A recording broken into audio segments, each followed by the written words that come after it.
So last day qualitative property में हम लोगों ने पढ़ लिया lowering in vapour pressure, second हमने पढ़ लिया elevation in boiling point, third हमने पढ़ लिया depression in freezing point, fourth topic है क्वालिटेटिव प्रॉपर्टी का osmotic pressure. Osmotic pressure, osmotic pressure पढ़ाने से पहले हम ये जानना चाहेंगे कि थोड़ा बहुत बायो का आइडिया है कि नहीं। ठीक है, फर्स्ट टर्म आएगा जो तुम्हारा वो है डिफ्यूजन, एंड सेकेंड टर्म पढ़ाएंगे ऑस्मोसिस। ठीक है, क्या पता है डिफ्यूजन क्या होता है और ऑस्मोसिस क्या होता है? बचपन से तो ये टर्म यूज हो रहा है। क्या होता है डिफ्यूजन? ट्रांसफर ऑफ लिक्विड और gases from higher lower concentration to higher concentration. गरम हाथ है और एक जन का ठंडा हाथ है, तो क्या करते हो? ठंडी में जाके उसका हाथ टच कर लेते हो ताकि गर्म लगे। तो क्या हो रहा है? हायर टेम्परेचर से लोअर टेम्परेचर में ट्रांसफर हो रहा है। तो उस तरह से थोड़ा सा याद रखने का टेक्निक बता रहे हैं। जस्ट क्या होता है?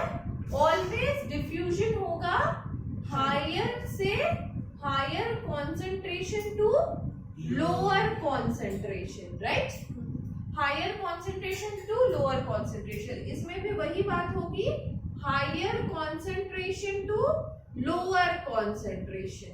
ठीक है, in a chemistry we are talking about, if we are talking about concentration, we are talking about solute particles. जिसमें सॉल्यूट पार्टिकल्स ज्यादा है वो बन जाएगा हायर कॉन्सेंट्रेशन, जिसमें सॉल्यूट पार्टिकल कम है वो बन जाएगा लोअर कॉन्सेंट्रेशन। ठीक है, तो अगर मैं ऐसा एक डब्बा बनाऊं और उसमें एक में दे दूं, एक है सॉल्यूशन, ठीक है, ये डब्बे में है सॉल्यूशन और इस डब्बे में है प्योर सॉल्वेंट। ठीक है, तो सॉल्यूशन में क्या होगा? बहुत सारे सॉल्यूट पार्टिकल्स भी रहेंगे, है ना, और प्योर सॉल्वेंट में ओनली सॉल्वेंट मॉलिक्यूल रहेगा। तो अब मैंने बोला क्या? Higher concentration to lower concentration जा रहा है, तो कहां से कहां ट्रांसफर होगा? Higher to lower, higher concentration से लोअर कॉन्सेंट्रेशन में जा रहा है। ठीक है, जाता कैसे है? एक पतला सा मेम्ब्रेन होता है, ठीक है, जो कि ये ऐसा मेम्ब्रेन होता है जो कि सब कुछ अलाउ करता है। तो इस मेम्ब्रेन में से सॉल्यूट और सॉल्वेंट दोनों ही इधर उधर जा सकता है। क्या कर सकता है? सॉल्यूट और सॉल्वेंट दोनों ही इधर उधर जाके इस पूरे डब्बे को क्या बना देगा? इक्विलिब्रियम कंडीशन में ला देगा। ठीक है, तब तक एक्सचेंज ऑफ मॉलिक्यूल होता रहेगा जब तक कि ये इक्विलिब्रियम में आ जाए, राइट? ऑस्मोसिस में थोड़ा सा कहानी चेंज है, बाकी सारा चीज एक ही है। High concentration to low concentration पक्का जाएगा विद अ मेम्ब्रेन। अब यहाँ पे मेम्ब्रेन जो होगा वो एक स्पेशल टाइप का हो जाएगा। ये है, हमने पढ़ा था सॉल्यूशन है, ये है हमने पढ़ा था प्योर सॉल्वेंट, है ना? ठीक है, अब ये मेम्ब्रेन जो होगा वो उसको एक स्पेशल तरह का मेम्ब्रेन हो जाएगा जिसको बोलेंगे सेमी परमीएबल मेम्ब्रेन, राइट? ये एक स्पेशल तरह का मेम्ब्रेन हो गया। और आज से हम लोग केमिस्ट्री में इसको पढ़ेंगे एसपीएम। केमिस्ट्री थोड़ा एडवांस बनके एसपीएम बोलता है, ठीक है, राइट? तो ये स्पेशल तरह का मेम्ब्रेन जो है ना, वो स्पेशल तरह का क्यों हो जाता है? क्योंकि इसमें ना छेद जो होते हैं वो बहुत छोटे छोटे होते हैं। तो सॉल्वेंट मॉलिक्यूल तो बहुत छोटा होता है, वो ट्रांसफर कर जाएगा, सॉल्यूट फंस जाएगा। ठीक है, तो सॉल्वेंट कहाँ ज्यादा है? यहाँ पे सॉल्वेंट की मात्रा ज्यादा है, यहाँ पे सॉल्वेंट की मात्रा कम है, यहाँ पे सॉल्यूट ज्यादा है, यहाँ पे सॉल्वेंट ज्यादा है। तो सॉल्वेंट हमेशा ऐसे ऐसे ट्रांसफर होता रहेगा। क्लियर है? पक्का? पक्का? तो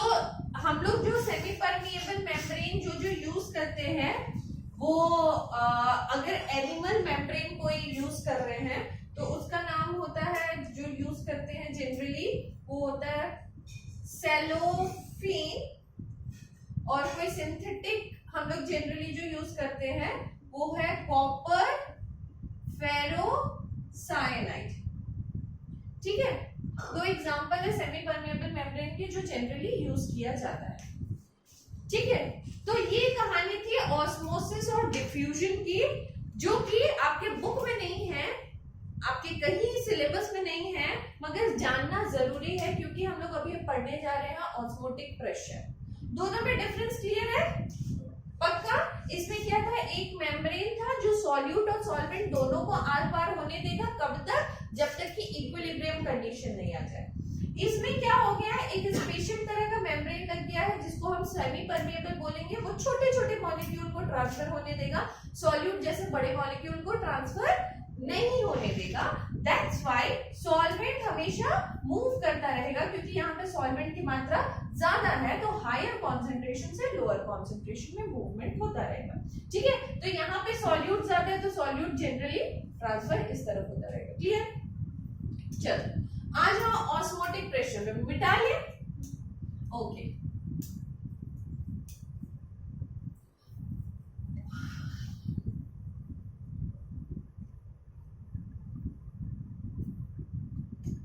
ओके, ऑस्मोटिक प्रेशर। तो इसमें एक डायग्राम के थ्रू तुम लोगों को समझाते हैं।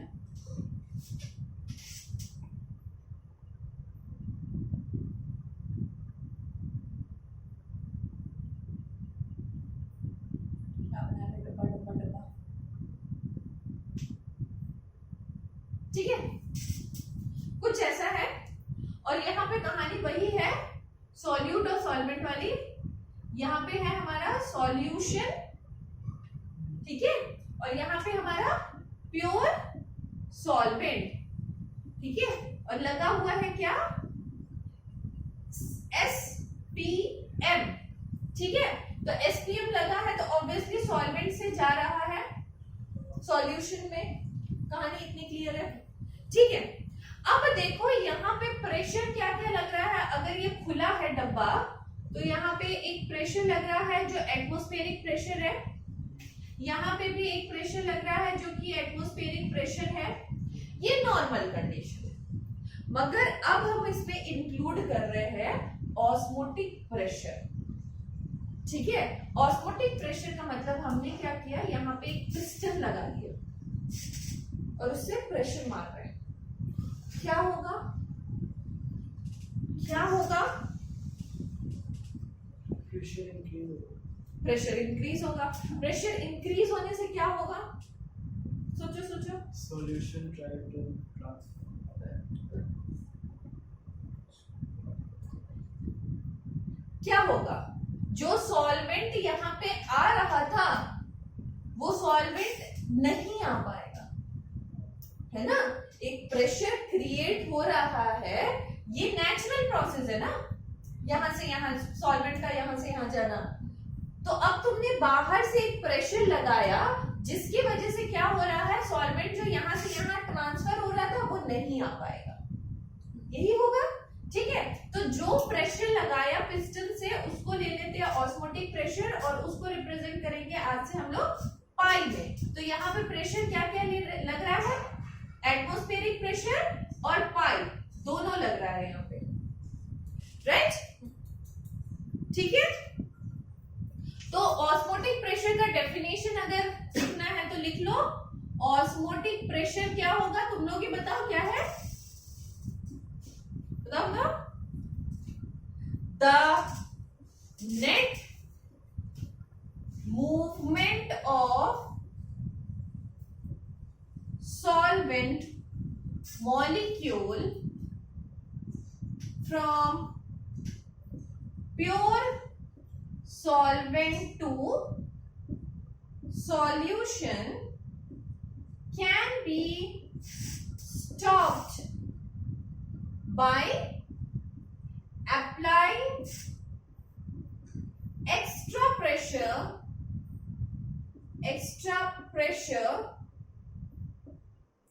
over solution side is called osmotic pressure. Clear है? क्या हो रहा है? The net movement of solvent जो यहां से यहां मूव कर रहा था from pure solvent to solution can be stopped by putting a extra pressure, और उसी प्रेशर को हम लोग बोल रहे हैं osmotic pressure. Experimentally osmotic pressure को भी देखा गया, तो osmotic pressure is directly proportional to molarity. ठीक है? तो जब ये मोलरिटी के इक्वल है, तो मोलरिटी का फॉर्मूला क्या होता है? Number of mole of solute bye litre in solution, volume of solution in litre, है ना? तो जब नंबर ऑफ मोल्स की बात आ गई तो ये कोलिगेटिव प्रॉपर्टी हो गया, है ना? क्लियर? ठीक है?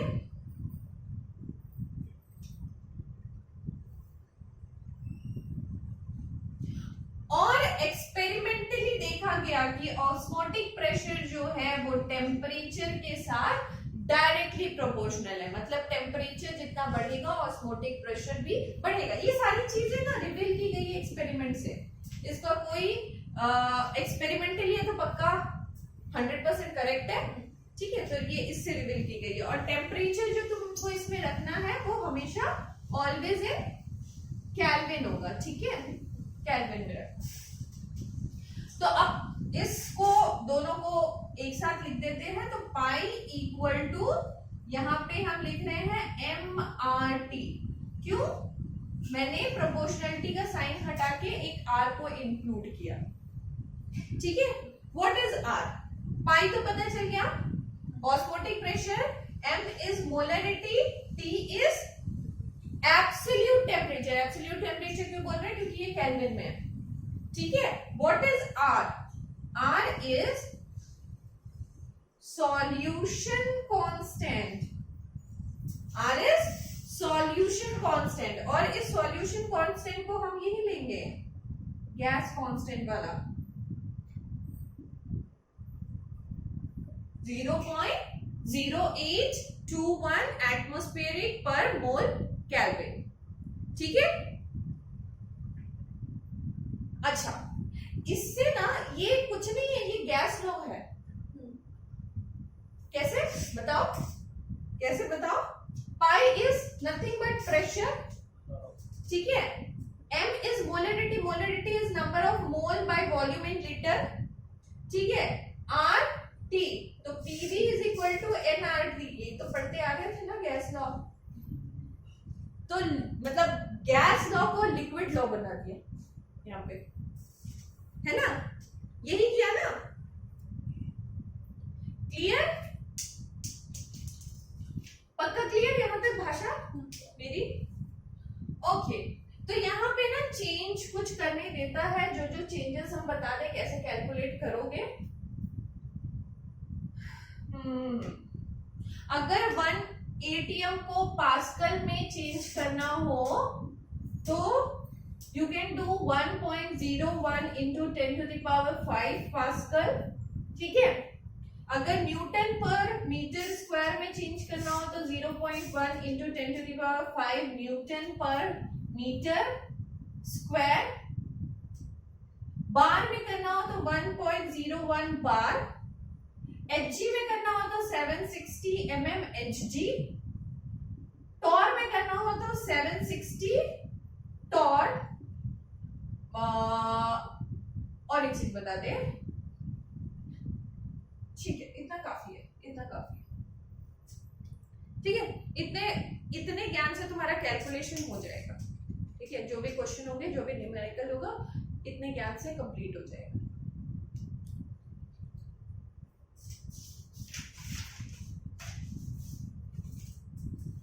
ठीक है? ठीक है? ओके.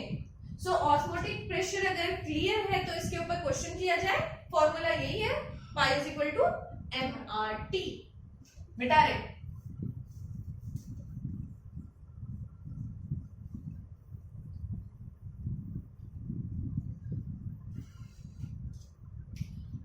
क्वेश्चन है calculate the osmotic pressure due to 5% W by D cane sugar. Cane sugar का सबको फॉर्मूला पता होगा ना? Cane sugar solution at 15 degree Celsius. Calculate the osmotic pressure due to 5% weight by volume cane sugar. What is cane sugar? What is cane sugar? C12H22O11। ठीक है, clear. अब मुझे osmotic pressure निकालना है, तो क्या लिखूंगी? Pi is equal to MRT। What is M? Number of mole by volume in litre. ठीक है, और एक वहां पर चीज दी गई है 5% weight by volume cane sugar, है ना? तो 5% weight by volume cane sugar का मतलब क्या होगा? 5% वेट 5 ग्राम केन शुगर है कितने में? 100 ml सॉल्यूशन में। इसका मतलब यही हो रहा है ना? तो नंबर ऑफ मोल्स निकल जाएगा। नंबर ऑफ मोल्स क्या होता है? मास बाय मोलर मास और बाय वॉल्यूम RT। फॉर्मूले में पुट करेंगे, आंसर निकालेंगे। मास दिया हुआ है 5 ग्राम, मोलर मास निकाल के बताइए कितना हो रहा है?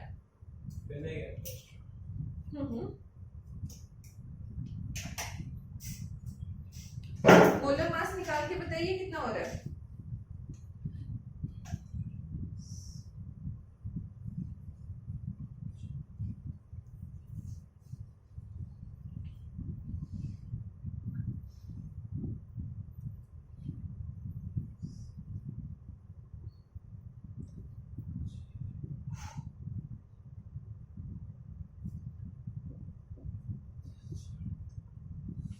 is 342 by volume 100 ml। ml को हम चेंज कर देंगे लीटर में। ठीक है, R वही क्या रखना है? 0.0821 है ना, इंटू T सेल्सियस में, इसको केल्विन में रखना है ना?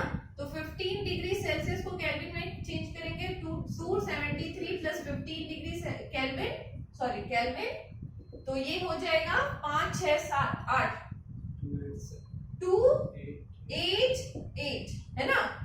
तो 288 कैलकुलेट करेंगे, आंसर निकालेंगे। क्लियर? पक्का?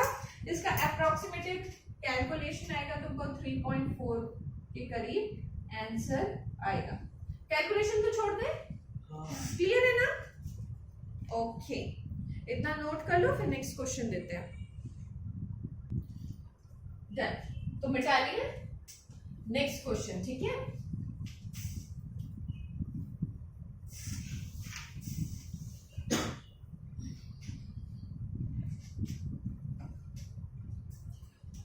Okay, 200 centimeter cube of aqueous solution contain 1.26 gram of a polymer. The osmotic pressure of this solution is 2.6 into 10 to the power minus 3 atm at 300 Kelvin. Calculate molar mass of polymer. Try करेंगे, खुद से try करेंगे, एक बार try कर लो।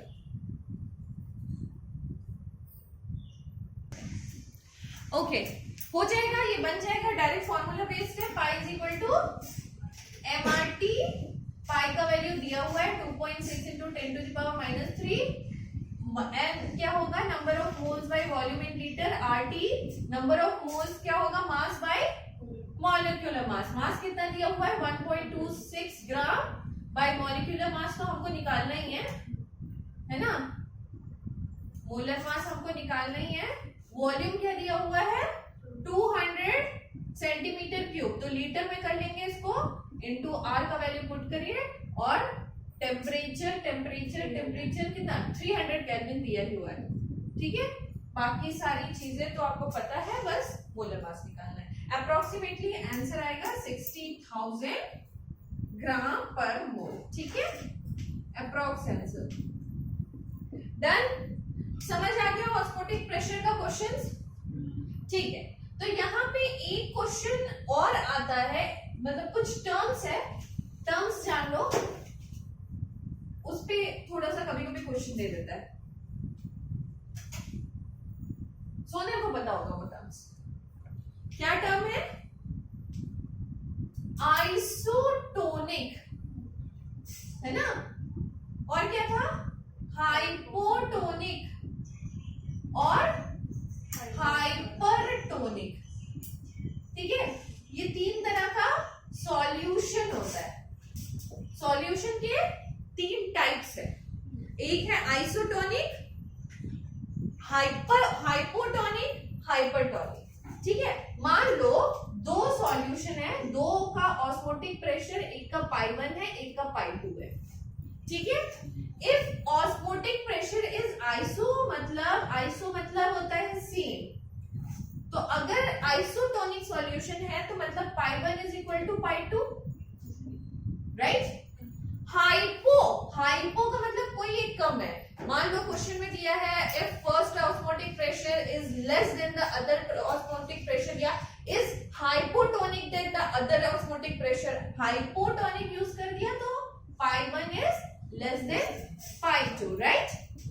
Hyper का मतलब क्या होता है, ज्यादा, तो if first osmotic pressure is hypertonic than the other osmotic pressure, समझ आ रहा है ना, ठीक है। डेफिनेशन तो लिखाने की जरूरत नहीं है, समझ गए, ठीक है। इससे रिलेटेड एक क्वेश्चन आता है, टर्म्स नोट कर लो, पॉइंट। सो इस पे बेस्ड कुछ क्वेश्चंस जो है,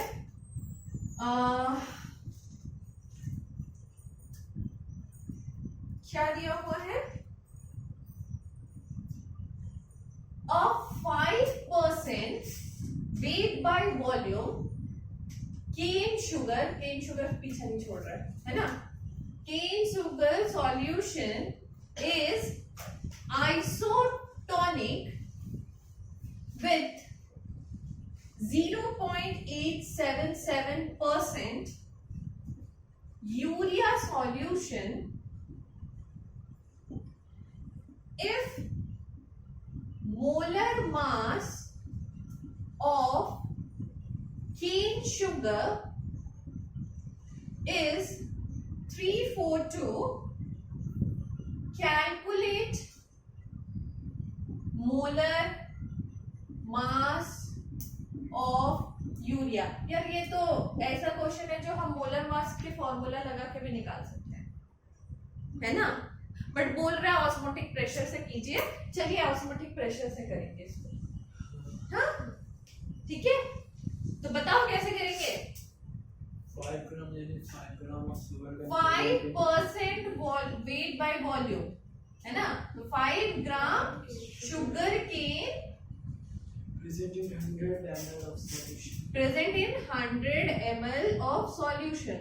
और दूसरा क्या दिया हुआ है, यूरिया के लिए भी वही बात की गई है, तो 0.877 gram urea present in 100 ml of solution, यही बात की गई है ना दोनों के लिए, ठीक है। उसके बाद मोलर मास बता दिया है केन शुगर का इज, मोलर मास इज 342, इसका मोलर मास निकालिए, ये तो हम फॉर्मूला लगा के भी निकाल देंगे, बट बोला है ऑस्मोटिक प्रेशर से कीजिए, तो पाई1 इज इक्वल टू पाई2, आइसोटोनिक सॉल्यूशन बोल रहा है ना। तो pi 1 is equal to pi 2, pi 1 is equal to pi 2 का मतलब क्या हुआ, MRT is equal to MRT। ठीक है, अब अगर ये आइसोटोनिक सॉल्यूशन है तो हम लोग ले लेते हैं, एज्यूम कर लेते हैं कि टेम्परेचर सेम होगा। ठीक है, एज्यूम कर लेंगे टेम्परेचर सेम होगा क्योंकि आइसोटोनिक सॉल्यूशन। तो ये इससे कट जाएगा, आर की वैल्यू तो सेम होगी, ये m1 m2 कर लेते हैं। ठीक है, तो क्या हो जाएगा, m1 is equal to m2, right. तो m क्या हो गया, number of moles by volume in litre, number of moles by volume in litre. तो ये n1 v1 n2 v2 कर देते हैं। अब देखो दोनों तो 100 ml सॉल्यूशन में था, समझ आ गया। तो क्या होगा, n1 is equal to n2, n1 क्या होगा, मास बाय, मास कितना है 5 gram, by molecular mass is 342, और n2 क्या हो गया, mass is equal to 0.877 by molar mass, जो आपको निकालना है। अप्रोक्सीमेटली यूरिया का मोलर मास आपको रटा होना चाहिए, कितना होता है, कितना होता है 60। रटो ये सब थोड़ा बहुत, क्योंकि कैलकुलेशन में इजी पड़ेगा, है ना। ठीक है, तो अप्रोक्सीमेटली अगर आपका आंसर 60 आ जाता है तो आपका आंसर सही है। क्लियर हुआ है क्वेश्चन, पक्का नोट कर लो। तो यहाँ कहानी खत्म होती है ऑस्मोसिस की, बट एक छोटा सा टॉपिक ना तुम्हारे बुक में रिवर्स ऑस्मोसिस बोल के भी डाल दिया है ना। तो उसको थोड़ा सा कंप्लीट कर लेते हैं, उससे रीजनिंग क्वेश्चन आ जाएंगे मे बी। तो थोड़ा सा ज्ञान देके उसको खत्म कर लेते हैं, ठीक है। तो next topic is reverse osmosis. हम लोग सुनते हैं ना RO water, this is reverse osmosis, technique of reverse osmosis, है ना, आरओ रिवर्स ऑस्मोसिस। ठीक है, तो अभी तक हम लोग यही डब्बा ले रहे थे, ऐसा डब्बा, और इसमें एक प्रेशर लग रहा था। कैसा डब्बा था यार,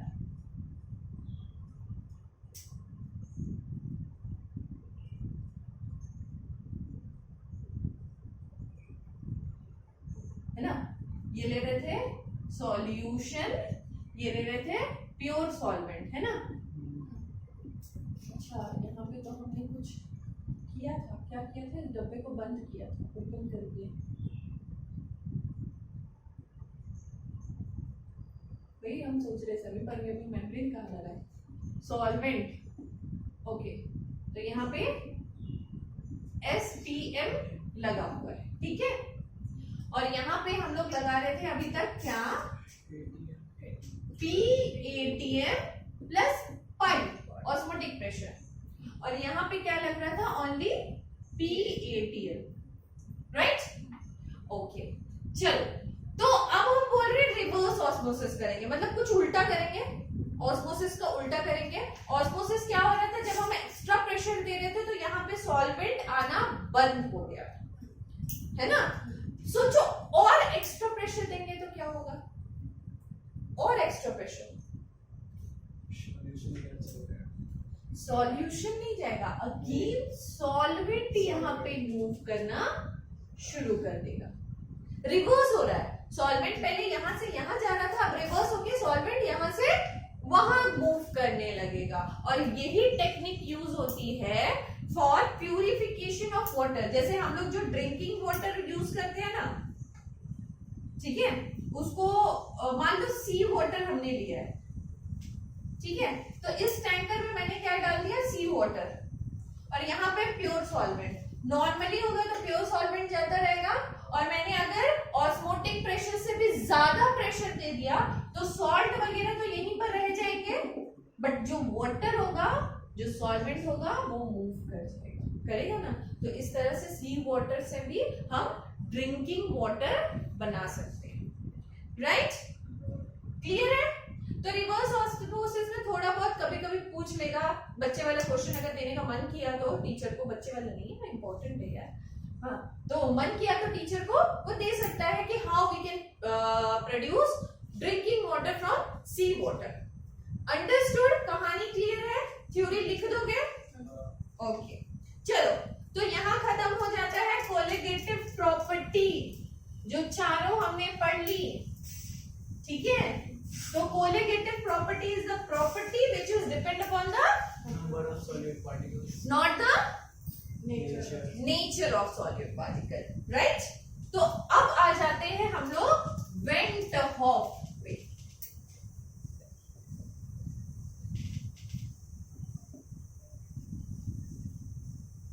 राइट, हाँ,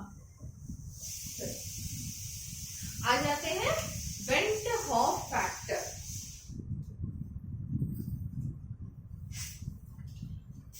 ठीक है, तो कोलिगेटिव प्रॉपर्टी में तुमने ध्यान दिया होगा कि मैंने जितनी भी पार्टिकल, जितने भी सॉल्यूट पार्टिकल लिए थे वो नॉन इलेक्ट्रोलाइट के, है ना। जा रहा था, घुस रहा था, मॉलिक्यूल, एक मॉलिक्यूल जा रहा था तो एक ही मॉलिक्यूल रह रहा था, मॉलिक्यूल्स में चेंजेस नहीं आ रहे थे, इसीलिए हम कैलकुलेशन आराम से कर रहे थे, है ना। कैलकुलेशन में जैसे वेपर प्रेशर का फॉर्मूला बताओ क्या था, क्या था? P naught A minus PA by P naught, P naught A is equal to PA minus P naught A by with the zeta B का हाँ, तो वही तो मैं बोल रही हूँ, तुम लोग जो बोल रहे हो मैं तो वही लिख रही हूँ, बताओ क्या था? PA is equal to P naught A zeta A, है ना। तो हम लोग जब निकाल रहे थे that is depend upon the number of molecule, जो यहाँ पे नंबर ऑफ मॉलिक्यूल था हम वहां पे भी वही नंबर ऑफ मॉलिक्यूल दे रहे थे। ऐसा तो नहीं कर रहे थे कि सॉल्यूशन में गया, वो टूट गया, एक मॉलिक्यूल से दो मॉलिक्यूल बन गया। तो मतलब क्या हो रहा था, वो non electrolyte solute particles they रहे थे। अब आ जाएगा वेंट हॉफ फैक्टर में इलेक्ट्रोलाइट सॉल्यूट पार्टिकल अगर होगा तो क्या होगा, ठीक है।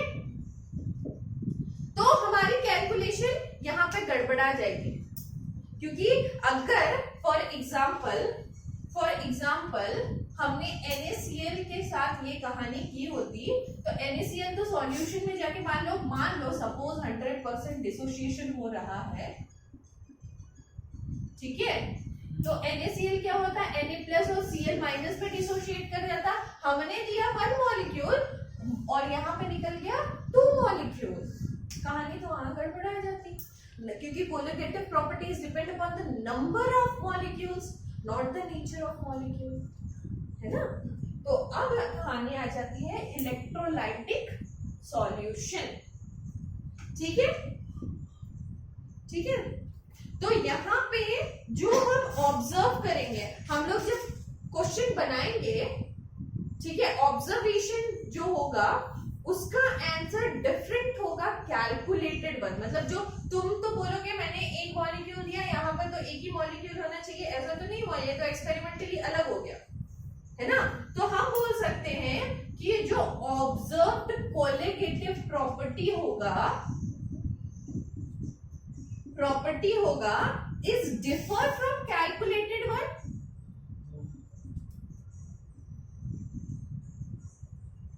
है ना, डिफर फ्रॉम कैलकुलेटेड वन। तुमने एक मोल उठाया था, एक मोल डाला था, तुमने बोला मैंने तो एक ही मोल डाला था, मगर वहां पर तो जाके 2 मोल बन गए, तुमको क्या पता। तो वहां पे खेल आएगा वेंट हॉफ का, ठीक है, ठीक है। जैसे कि वहां पे हम लोग यूज क्या कर रहे थे, यूरिया वगैरह, और क्या यूज किया था, ग्लूकोज वगैरह, और क्या यूज किया था लास्ट क्वेश्चन में, शुगर केन, है ना। ये सब डिसोशिएट या एसोसिएट नहीं होते हैं, ये सारे एग्जांपल डिसोशिएट मतलब क्या होता है, टूटना। एसोसिएट मतलब क्या होता है, जुड़ना, ठीक है। तो ये सारी चीजें डिसोशिएट और एसोसिएट नहीं होती थी। होगा क्या, जैसे कि NaCl, जैसे कि MgCl2, जैसे कि Al2SO4 3 होल थ्राइस। तो ये सारे एग्जांपल क्या होंगे? This is a example of electrolyte जो कि सॉल्यूशन में जाके डिसोशिएट कर जाएंगे, राइट? ठीक है, तो वेंट हॉफ क्या होता है? वेंट हॉफ को रिप्रेजेंट करते हैं हम आई से। किससे रिप्रेजेंट करेंगे? स्मॉल आई से। And small i is how much particle are increasing or decreasing in the solution। ठीक है, तो वेंट हॉफ का मतलब क्या हुआ? कितने पार्टिकल इंक्रीज हुए या डिक्रीज हुए किसी सॉल्यूशन में। हमने 1 मोल डाला तो उसका क्या हुआ? डिक्रीज हो गया, हाफ हो गया, या बढ़ के 2 हो गया। ठीक है, दैट इज वेंट हॉफ। समझ आया? पक्का? ठीक है, तो अगर फॉर्मूला वाइज लिखना हो, यहां पे मिटा रहे हैं हाँ, इन सब चीजों की इंपॉर्टेंस है। अब नोट किया तो वेरी गुड, नहीं नोट किया तो ठीक है। तो इंपॉर्टेंट है वेंट हॉफ फॉर्मूला, वो है total number of mole of solute after dissociation or association by total number of moles of solute before dissociation और एसोसिएशन। समझ आया? टोटल नंबर ऑफ सॉल्यूट कितने हैं आफ्टर डिसोसिएशन, डिसोसिएट करने के बाद, और पहले कितने थे, that is van't Hoff. Clear? ये फॉर्मूला नोट कर लो। और अकॉर्डिंग टू, अच्छा तुम ये भी बता सकते हो कि अकॉर्डिंग टू वेंट हॉफ क्या कोलिगेटिव प्रॉपर्टी बढ़ेगा और घटेगा, ये भी हम बता सकते हैं, है ना? नंबर ऑफ सॉल्यूट पार्टिकल पे डिपेंड कर रहा है, तो ऑब्वियसली कोलिगेटिव प्रॉपर्टी बढ़ेगा और घटेगा। ठीक है, तो ये पॉइंट यहां तक नोट डाउन कर लो, आगे बताते हैं। ओके, देखो मैंने बोला कि या फिर डिसोसिएशन होगा या फिर एसोसिएशन होगा, तो कहानी एक एक लेके चलते हैं। अगर डिसोसिएशन होता है तो क्या होगा, और अगर एसोसिएशन होता है तो क्या होगा। ठीक है, मिटाते हम यहाँ पे।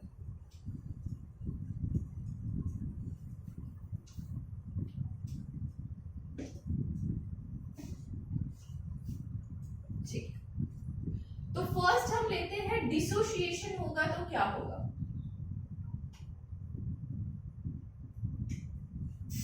ठीक है, वही पुराना एग्जांपल NaCl। ठीक है, और हमने बोला 100% डिसोसिएशन हो रहा है।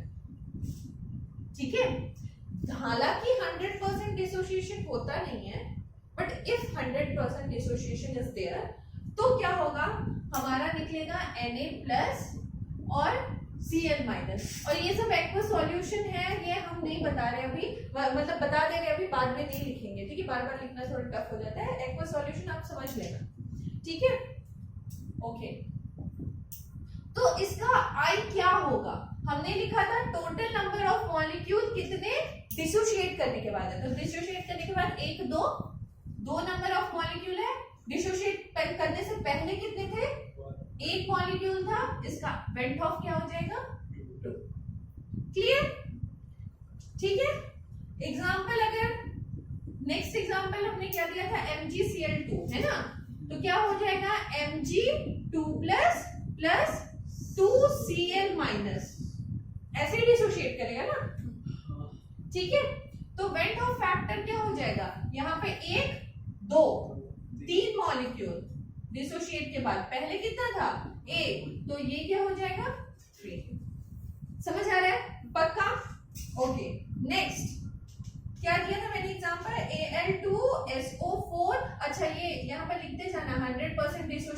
बात कर रहा है। अगर 100% डिसोसिएशन नहीं होगा तो भी बताएंगे क्या होता है, ठीक है।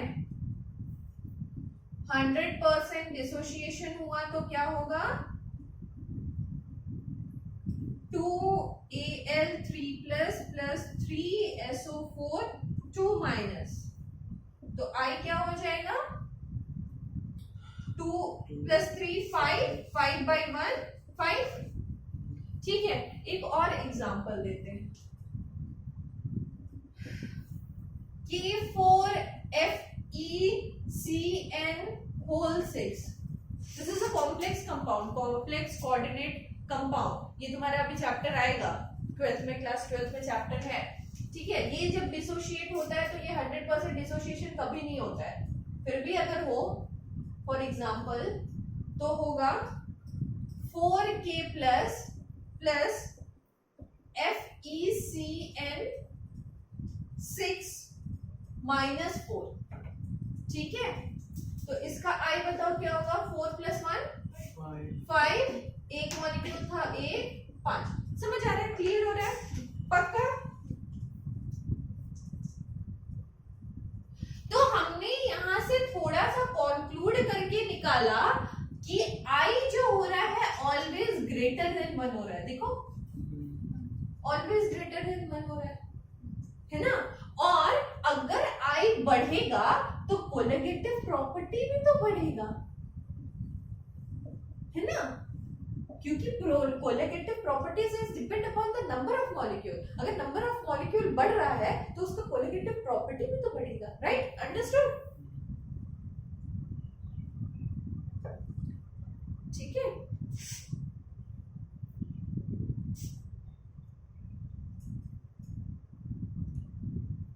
ओके, चलो अब लिखो कि 100% डिसोसिएशन नहीं हो रहा है, ठीक है। If 100% dissociation is not there, heading लगाओ,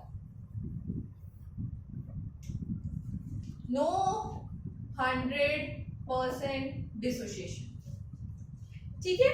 वही एग्जांपल लेके करेंगे, एग्जांपल था NaCl, है ना, और NaCl डिसोसिएट होके बन रहा था Na plus and Cl minus, right. Okay, initial position में अगर हम देखें तो इसका 1 मोल था, इसका 0 था, इसका 0 था इनिशियली, है ना। इक्विलिब्रियम में आने के बाद क्या हो गया, इक्विलिब्रियम में आने के बाद एक डिग्री ऑफ डिसोसिएशन हुआ। यहाँ पे एक चीज ऐड कर रहे हैं, degree of dissociation. Degree of dissociation क्या होता है, इफ अल्फा है डिग्री ऑफ डिसोसिएशन, बहुत जगह पे बीटा लिखा रहता है, बहुत जगह पे गामा लिखा रहता है, बहुत जगह पे डायनासोर लिखा रहता है, तुम लोग देख लो क्या लिखा रहता है, मगर अगर डिग्री ऑफ डिसोसिएशन अल्फा है तो अल्फा का मतलब क्या हो रहा है कि इसको डेफिनेशन वाइज कैसे करें, सपोज हिंदी में लिख दे चलेगा, समझने से मतलब है ना। 1 मोल अगर कुछ चीज तुम जान रहे हो उसमें 1 मोल से अल्फा मोल डिसोशिएट कर रहा है, क्या समझ आया। 1 मोल अगर कोई चीज डाल रहे हो उससे अल्फा मोल डिसोशिएट कर रहा है, that is degree of dissociation. 1 में से अल्फा मोल डिसोशिएट कर जा रहा है, that is degree of dissociation, ठीक है। तो समझो अगर ये 1 मोल मैंने दिया, इसमें से अल्फा मोल चला गया तो 1 माइनस अल्फा होगा, ठीक है। अगर ये 1 मोल होता तो यहाँ पे 1 मोल Na निकलता, यही होता ना। अगर ये 1 मोल होता है तो यहाँ पे 1 मोल अल्फा Na निकलता। अगर यहाँ पे अल्फा डिसोसिएशन हो रहा है तो यहाँ पे अल्फा निकलेगा ना, समझ आ रहा है, पक्का। और यहाँ पे 1 मोल डिसोसिएशन होता है तो 1 मोल Cl निकलता, तो यहाँ पे अल्फा डिसोसिएशन हो रहा है तो यहाँ पे अल्फा Cl निकलेगा, अंडरस्टूड। तो हमारा वेंट हॉफ क्या कहता था कि total number of solutes, total number of solutes सुनो कितना है, ये तो है, ये भी है, और इसमें भी कुछ बचा हुआ है ना, 1 में से तो अल्फा ही गया है, 1 में से अल्फा तो कुछ तो बचा हुआ है, by total number of solute. Total number of solute 1 था, अंडरस्टूड। तो यहां से आंसर क्या निकलेगा मेरा, अल्फा प्लस 1। क्लियर है? इक्विलिब्रियम के बाद आई कितना आया, अल्फा प्लस 1। डन, कोई दिक्कत? इतना नोट करो। फिर अच्छा, इसको ना एक चीज और बता दे, इसको चेक करने का एक तरीका है। हमने 100% डिसोसिएशन किया था तो क्या आया था, कितना वैल्यू आया था आई का, 2, ठीक है। अगर अल्फा 1 होता, मतलब 100% डिसोसिएशन हो गया होता, तो अल्फा 1 रख के हम 100% डिसोसिएशन रख के चेक कर सकते हैं। अगर 100% डिसोसिएशन होता तो अल्फा 1 हो जाता, ठीक है। तो 100% डिसोसिएशन, अल्फा की जगह पे 1 रखो, 1 + 1 = 2, यही आया था ना 100% डिसोसिएशन में। तो मतलब मेरा आंसर सही है, तरीका सही है। चलो नोट कर लो, समझ आ गया? तो MgCl के लिए भी बनाओ। नेक्स्ट एग्जांपल जो MgCl वाला दिए थे उसके लिए भी खुद से बनाओ, ट्राई करो।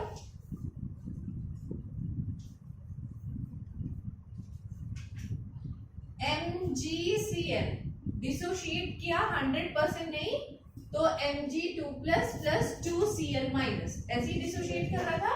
MgCl2, अच्छा MgCl2, सॉरी, तभी ना 2Cl आएगा, राइट। तो इनिशियली में क्या होगा, इनिशियल पोजीशन पे ये 1 रहेगा, ये 0 रहेगा, ये 0 रहेगा। इक्विलिब्रियम पे आने पे क्या होगा, इसमें 1 - अल्फा आ जाएगा। अल्फा अगर ये 1 था तो 1 मोल यहाँ पे आ रहा था, तो अल्फा डिसोशिएट किया तो यहाँ पे अल्फा आएगा। ये 1 मोल था तो यहाँ पे 2 आ रहा था, अगर अल्फा डिसोशिएट किया तो यहाँ पे 2 अल्फा आएगा। क्लियर है? ठीक है।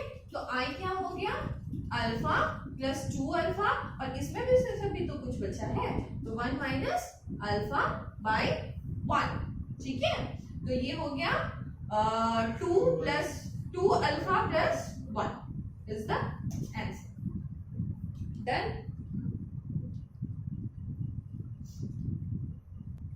चेक करके 100% डिसोसिएशन करके भी देख लो। अल्फा अगर 1 होता है तो 100% डिसोसिएशन होता है,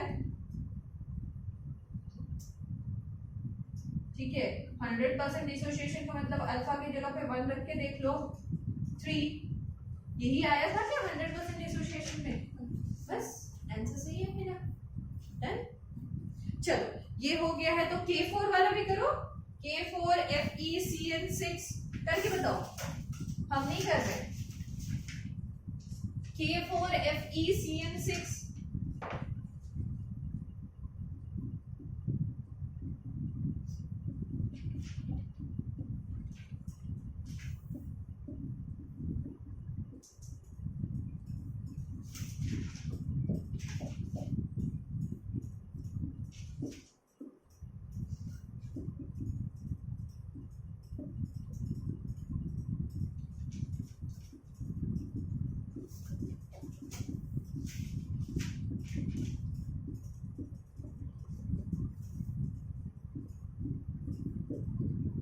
मेरा तो हो गया,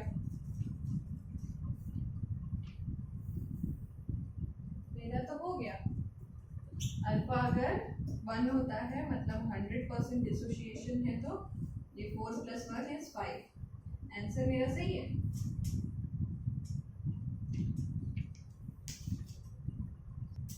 चलो अब थोड़ी बुक की भाषा समझी जाए। ये मेरी भाषा थी, ठीक है, बट बुक में ना कुछ और ही कहानी लिखा है। कहानी क्या लिखा है बता देते हैं। कहानी में बोल रहा है, if AN is the molecule, और AN जो है वो डिसोशिएट हुआ n नंबर ऑफ A में, ठीक है, हो सकता है। इनिशियली ये 1 रहेगा, ये 0 रहेगा। अल्फा डिसोसिएशन के बाद ये 1 अल्फा हो जाएगा और ये n अल्फा हो जाएगा। डन। उसके बाद बोलता है आई क्या होगा, आई होगा 1 - alpha plus n alpha by 1, है ना। तो ये हो जाएगा I 1 यहाँ पे लेके गए तो I - 1 = अल्फा को कॉमन ले लिए तो n माइनस 1 है ना, तो alpha is equal to i minus 1 by n minus 1। बोलते हैं इस फॉर्मूले को रटिए, ठीक है, उससे अल्फा निकालिए। तो क्या हमको रटना है या वो पहले वाला तरीका ठीक है? हम चाहेंगे कि मत रटो, ठीक है, वाई क्यों रटेंगे हम, हमको तो समझ में आ रहा है सारी चीजें, कॉन्सेप्ट बनाना है, लिखना है लिख लो, नहीं लिखना है छोड़ दो, बट दिया हुआ है तो हम बता दें, राइट? लिखना है लिख लो। चल, तो डिसोसिएशन क्लियर हो गया। अब थोड़ा ना एसोसिएशन करवा दे, उसके बाद थोड़ा सा क्लास खत्म करें, क्योंकि आधे में छोड़ने का मन नहीं कर रहा मेरा। क्या करवा दे? ओके चलो, एसोसिएशन। एसोसिएशन मतलब एडिशन, ठीक है। एडिशन बहुत कॉमन एग्जांपल जो है वो है 2CH3COOH। जब 100% डिसोसिएशन होता है तो in the presence of benzene, तो ये क्या करता है, CH3, यहां से डबल बॉन्ड O लगा लेते हैं और यहाँ पे OH लगा लेते हैं, और यहाँ पे भी जो CH3, यहाँ से OH लगा लेते हैं और यहाँ पे डबल बॉन्ड O लगा लेते हैं, और यहाँ पे CH3, ठीक है, CCH3 है ना, CCH3। तो क्या होता है, जब बेंजीन के प्रेजेंस में ये रिएक्शन होता है तो ये दोनों में एक बॉन्डिंग बन जाती है। कैसी बॉन्डिंग? हाइड्रोजन बॉन्डिंग, ठीक है। तो ये दो कंपाउंड, एसोसिएशन, सॉरी एसोसिएशन, ठीक है, ओके। तो दो मॉलिक्यूल से एक मॉलिक्यूल बन गया। कोलिगेटिव प्रॉपर्टी कहता है कि हमको नंबर ऑफ मॉलिक्यूल से मतलब है, तुम कितना बड़ा मॉलिक्यूल रख रहे हो मुझे कोई मतलब नहीं है। तो नंबर ऑफ मॉलिक्यूल तो डिक्रीज कर दिया, तो क्यों कोलिगेटिव प्रॉपर्टी क्या होगा? डिक्रीज कर जाएगा। पॉइंट लिखोगे, क्या होगा? कोलिगेटिव प्रॉपर्टी डिक्रीज कर जाएगा यहाँ पे। समझ आया?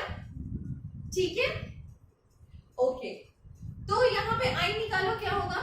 आई बन गया 1 था 2, है ना, बन गया 1 था 2, तो 1/2, राइट। तो मतलब 2 से 1 बन रहा है तो कोलिगेटिव मतलब बॉन्ड ऑफ जो हो रहा है वो हाफ हो जा रहा है, राइट।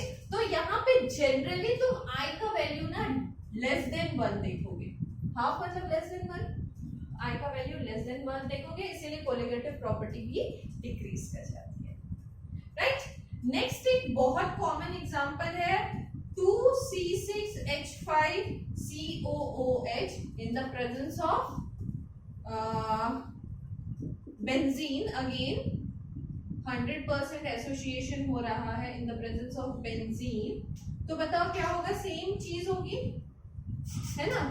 तो C2H5 और यहाँ पे डबल बॉन्ड O लगा लेते हैं, OH लगा लेते हैं, बॉन्डिंग लगा लेते हैं, OH C double bond O C2H5, right. I क्या होगा? अगेन हाफ हो गया, ठीक है, ठीक है।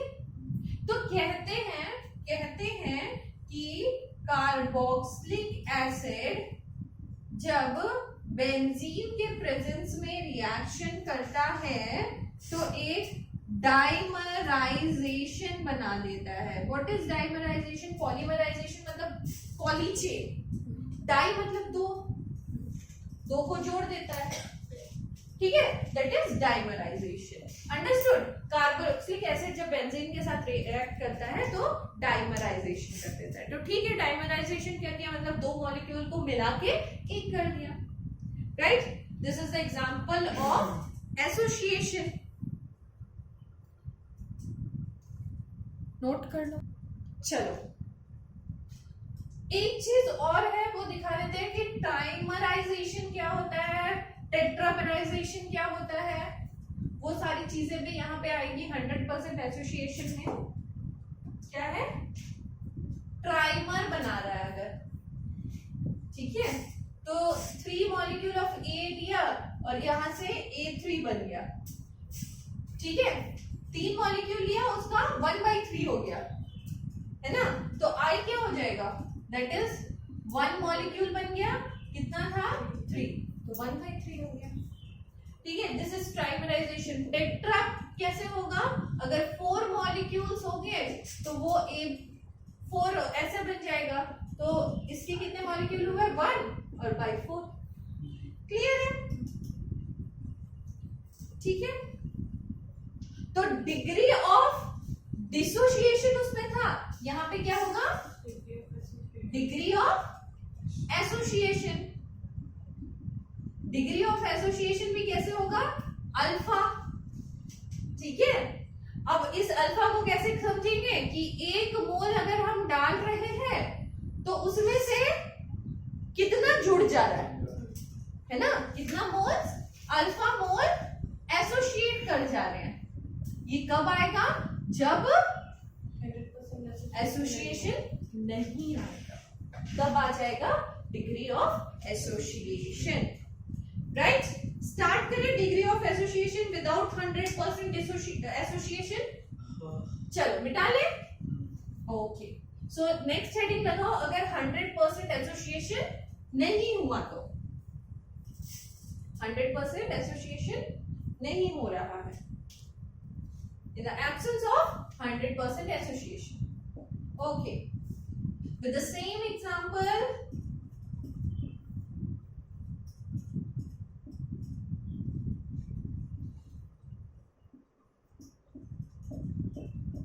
right,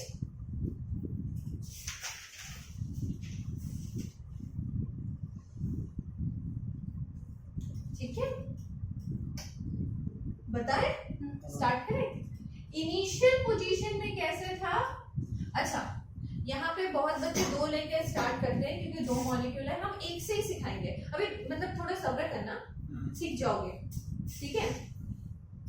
हम इनिशियल में क्या लेते थे, 1 लेते थे, वैसे ही 1 लेंगे, यहाँ पे 0 लेंगे, ठीक है। इक्विलिब्रियम में क्या लेंगे,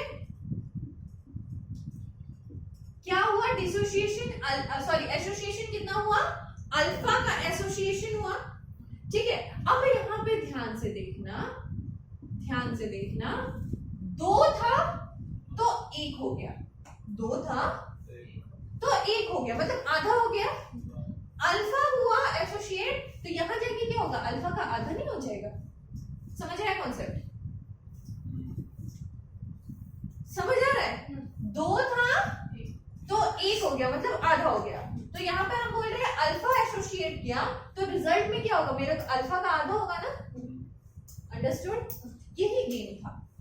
2 लेके चलोगे तो कंफ्यूज कर जाओगे, मेरा मानना है कि कंफ्यूजन क्रिएट होता है, इसीलिए हम ऐसे करवाते हैं, कोई दिक्कत यहाँ पे, पक्का। तो आई बताओ क्या हो जाएगा, आई क्या हो जाएगा, इतना तो एसोसिएट किया ही किया, इसमें से भी कुछ बचा है ना, बाई कितना मॉलिक्यूल था, 1 माइनस अल्फा या 1 प्लस अल्फा, नहीं 1 माइनस अल्फा, क्योंकि कुछ एसोसिएट किया ना, बाकी तो बच गया, हम बच गया लिख रहे हैं, है ना, ठीक है, क्लियर। तो यहाँ पे आएगा 1 माइनस अल्फा बाई 2, कर लो, 1 माइनस अल्फा बाई 2 ही आएगा, ठीक है, ठीक है।